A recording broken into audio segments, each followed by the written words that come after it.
Bapak Ibu hadirin ingkang kula mulyakaken, acara salajengipun inggih menika bacaan manaqib pendiri Pondok Pesantren Ihyaul Ulum Kiai Haji Maksum Sufyan yang akan dibacakan oleh panjenenganipun Dr. Ilhamullah Sumarkan. Kepada beliau dihaturkan.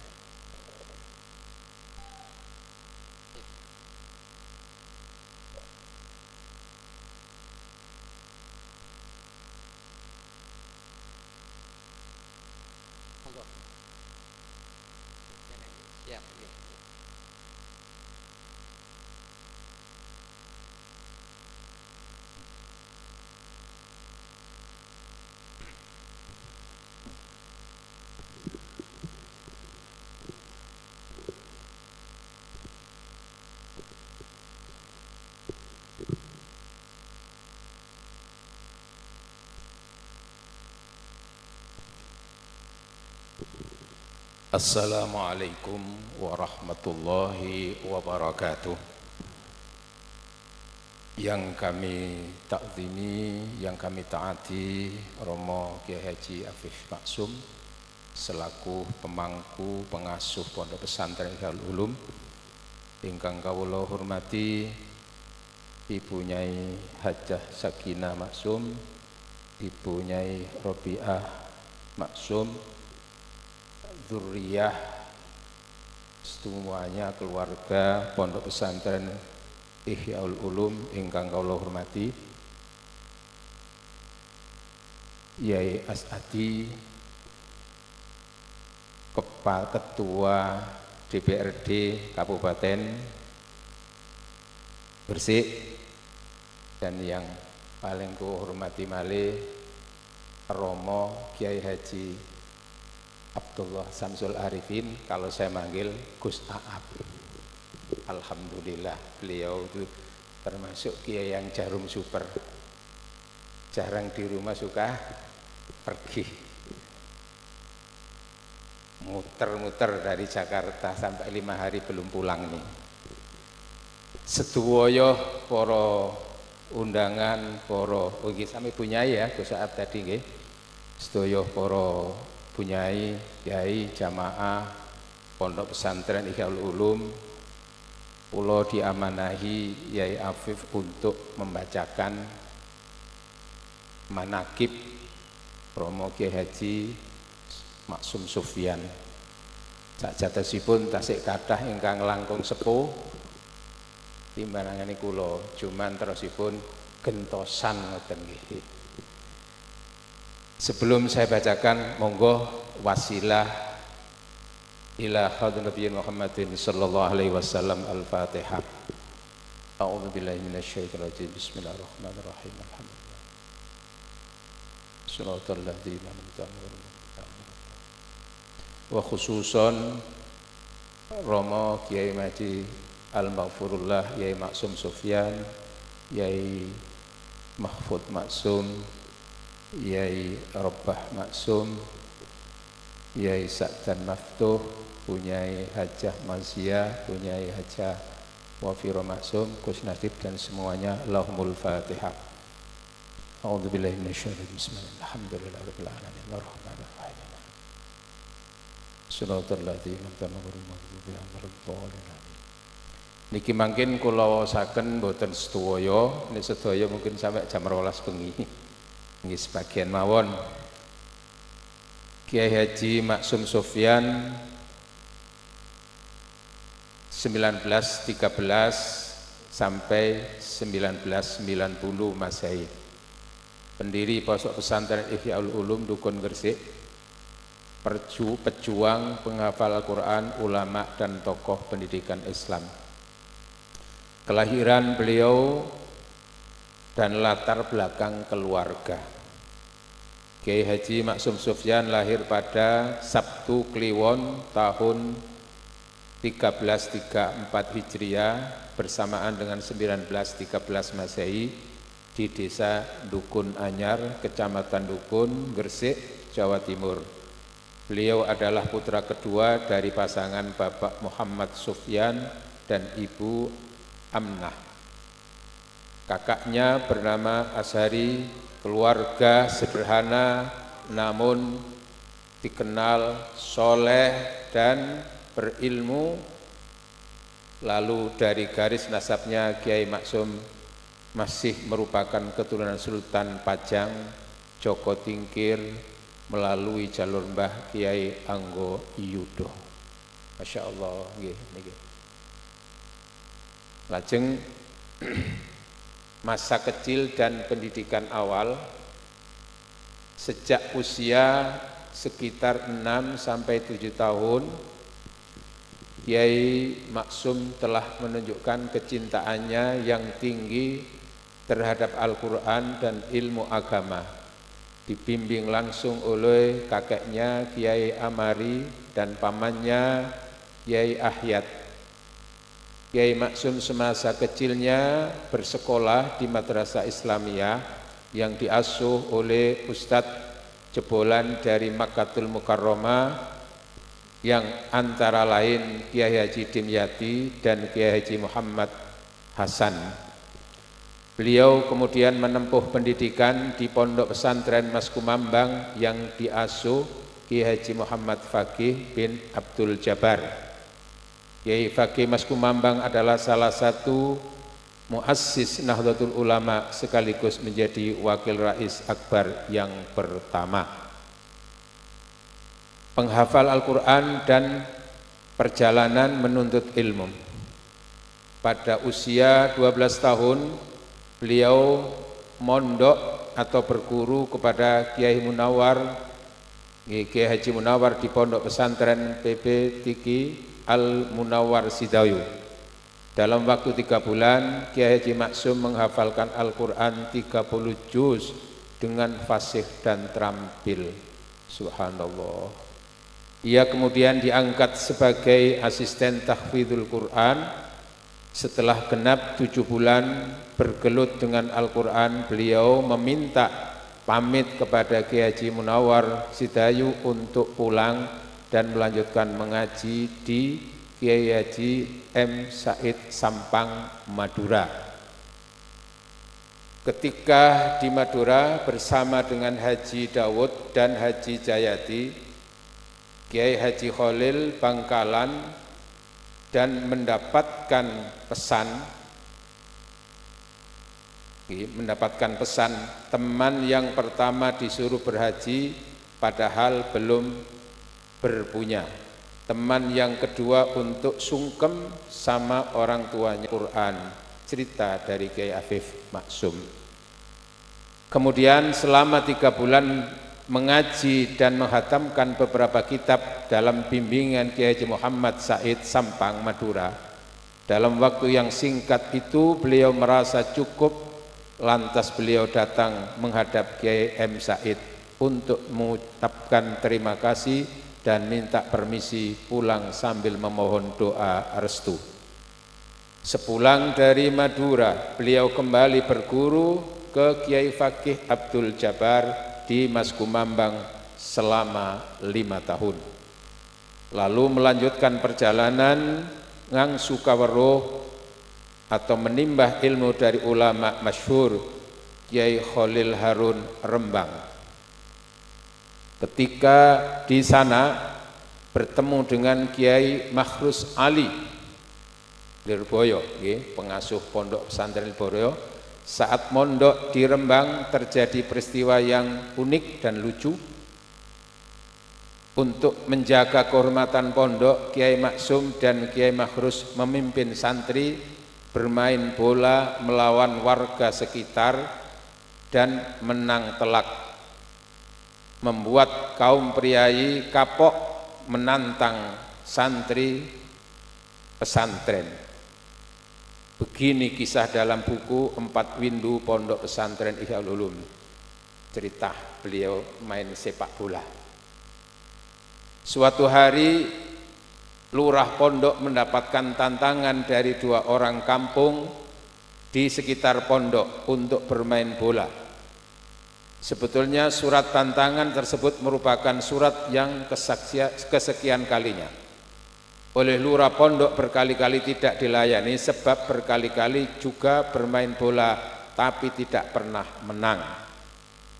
Berita tersebut didengar oleh kedua santri pilihan, yaitu Kiai Maksum Sufyan dan Kiai Makhrus. Untuk menjaga nama pondok dan menanamkan rasa jerah pada penantang yang PKI itu, kedua santri tersebut menyarankan untuk dilayani dan keduanya siap untuk mengaturnya. Dikumpulkanlah santri-santri masih kecil yang mengerti peraturan permainan. Entah bekal apa yang disiapkan, tapi suatu saat suatu yang lucu ya dan mendebarkan terjadi pada waktu pertandingan berlangsung. Banyak pemain dari kesebelasan kampung yang pingsan, tidak sadarkan diri karena kena tendangan bola dari kesebelasan pondok. Pergantian pemain terus berganti, namun yang tidak sadarkan diri pun bertambah. Akhirnya permainan diberhentikan dengan skor 14-0. Viral ya. 14-0 ya. Untuk kesebelasan pondok beliau. Sejak peristiwa itu orang-orang PKI tidak lagi berani mempermainkan santri-santri pondok. Pernah juga ada cerita dari almarhum santri sepuh Gus Ilha ini yang direpeng itu Mulhamul Khair ya. Pernah beliau dijak jolo di Sungai Solo situ, bledok-bledok, tapi ternyata kaki beliau itu tidak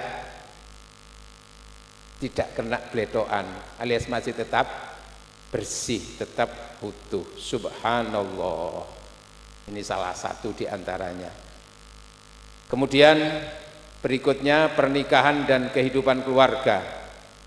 Kiai Maksum Sufyan kecil termasuk anak yang tekun dan cerdas sehingga memikat hati Bapak Haji Rusdi untuk ikut andil membantu bekal dan dalam mencari ilmu, dan juga punya misi untuk menjodohkan Maksum dengan Kiai Maksum dengan putrinya. Jadi sejak kecil sudah sudah diinting-inting cara wong Jawa itu. Apik iki. Aja sampai lepas ya.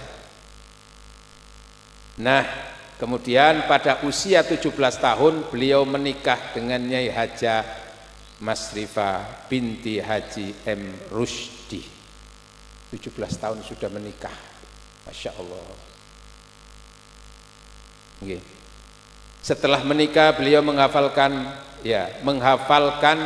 dalam satu malam menghafalkan kitab Nadhoman Alfiyah Ibnu Malik dari bait pertama sampai bait ke-83 832, yaitu sampai pada bab akhir dari jamak taksir.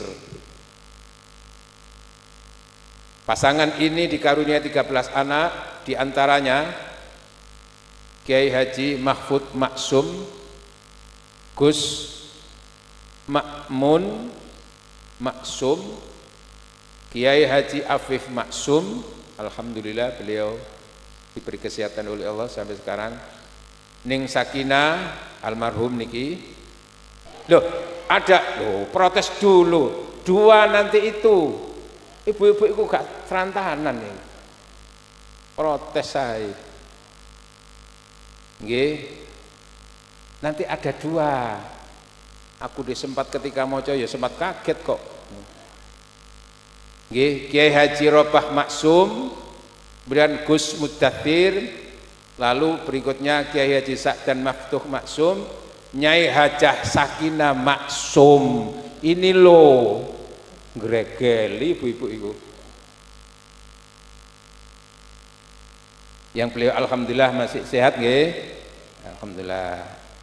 Kemudian Gus Ahmad Mulaqab Mutamman, terus Nyai Hajah Mazia Durroh Maksum dan Nyai Hajah Wardatul Wafiro Maksum yang kebetulan seangkatan dengan kami waktu sekolahnya dulu.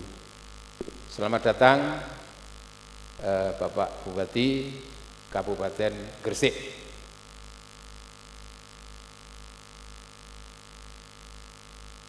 Tasik sekedar mungkin insya Allah.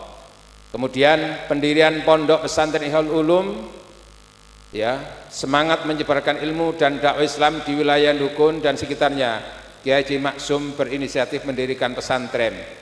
Tahun 1950 mulai mengajar di rumahnya. Tahun 1951 berdiri Pondok Pesantren Ihyaul Ulum, inspirasi dari kitab Ihya Ulumuddin. Tahun 1955 mendirikan Madrasah Ibtidaiyah. Tahun 1965 mendirikan Pesantren Putri. Tahun 1960 mendirikan Madrasah Sanawiyah. Tahun 1965 mendirikan Madrasah Aliyah. Peran dalam perjuangan kemerdekaan Kiai Haji Maksum Sufyan pada masa perebutan kekuasaan di negara Indonesia yang berpancasila ini ikut juga menjadi prajurit bela negara. Bahkan beliau dikenal sebagai konseptor strategi perjuangan rakyat saat masa penjajahan. Salah satu momen penting ketika Belanda masuk Sembayat, Manyar, beliau mengusulkan strategi menyerang balik dari basis pertahanan dan memimpin para pemuda. Demikian juga sebagaimana sambutan dalam buku setengah abad Pondok Pesantren Ihyaul Ulum Dukun Kiai Robah Maksum yang pernah menjadi Bupati Gresik dan sekarang dilanjutkan Gus Yani menjadi Bupati Gresik. Salah satu strategi Kiai Maksum Sufyan adalah untuk mempertahankan ya dan melindungi wilayah Kecamatan Dukun dari kehancuran akibat peperangan.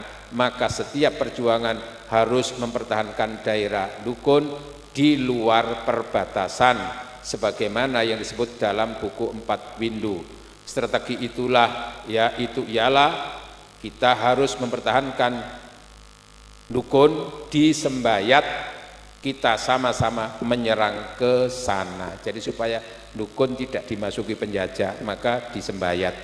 Pertimbangan beliau antara lain ya, mumpung Belanda masih sedikit, mumpung persenjataan Belanda belum lengkap, agar daerah Dukun tidak rusak karena dibuat ajang pertempuran. Nah ini yang penting, sikap hidup beliau, sikap hidup dan keteladanan. Kiai Maksum adalah pribadi yang tawadhu, ya, rendah hati meski berilmu tinggi, dermawan, sederhana, tidak suka menonjolkan diri sebagaimana ungkapannya. Kalau ditanya, jawaban beliau, wah maaf saja, saya tidak tahu semua itu, tahu saya cuma sedikit dan itu pun terbatas pada apa yang diinformasikan oleh ibu saya. Di samping itu, apa sih perlunya riwayat hidup saya ditampilkan dalam tulisan-tulisan? Toh saya hanya begini saja, tulis sajalah sedikit sejarah perjalanan Pondok Pesantren Ihyaul Ulum. Subhanallah, beliau sangat-sangat tawadhu. Kemudian keluguan jiwa serta ketawaduan beliau itu barangkali karena dibentuk oleh kedalaman ilmu agamanya yang dipelajari dan diamalkan sejak kecil atau sedari kecil. Jiwa visioner juga nampak pada beliau, salah satunya adalah strategi berdakwah dan melakukan kaderisasi ulama. Kiai Maksum Sufyan berkali-kali mendelegasikan putra-putri dan santri-santri yang sudah mumpuni keilmuannya untuk berdakwah di luar daerah Dukun, sebagaimana yang tertulis dalam skripsi biografi Kiai Robah Maksum yang tulis Muhammad, ini tulis Muhammad Muhajir. Bahkan ayahnya Kiai Haji Maksum Sufyan punya kebiasaan mengirim anak-anaknya untuk atau guru Ihyaul Ulum untuk diperbantukan di desa-desa untuk yang membutuhkan dakwah. Besar moral beliau, dadio beras pomo den pomo ora bisa dadi beras, dadi kaya obat, ojo dadi kaya kala jengking. Kala jengking. Jadilah seperti beras yang dibutuhkan semua orang. Kalau tidak bisa jadilah obat walau tidak dibutuhkan setiap hari, terkadang juga dibutuhkan.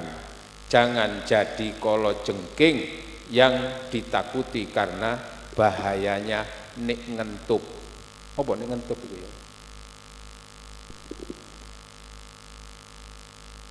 Wafat beliau Kiai Haji Maksum Sufyan wafat pada Ahad Kliwon 25 Rabiul Awal 1411 Hijriah bertepatan dengan 14 Oktober 1990 Masehi.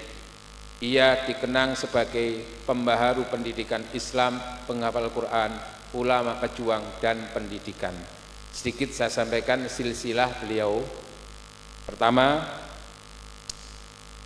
subhanallah, silsilah Yai Maksum dari pertama adalah Brawijaya, Prabu Brawijaya IV, lalu Sultan Hadiwijaya, lalu berikutnya Pangeran Benowo, kemudian terus Pangeran Selarong, Pangeran Kusumo Yudo dalam kurung Kiai Abdul Jabbar Jojokan Tuban, lalu berikutnya Kiai Abdullah Sambo, kemudian Kiai Anggo Yudo.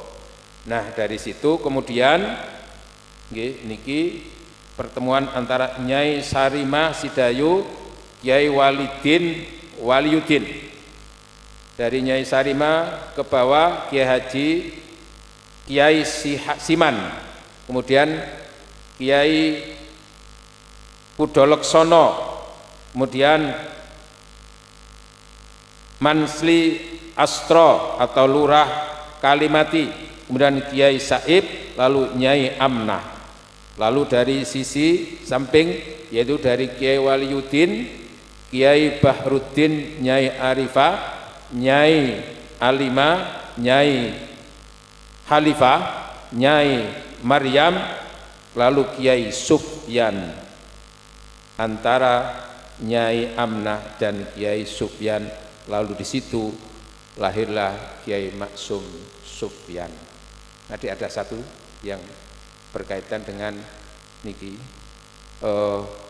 silsilah Kiai Maksum Sufyan dan Nyai Haja Masrifah.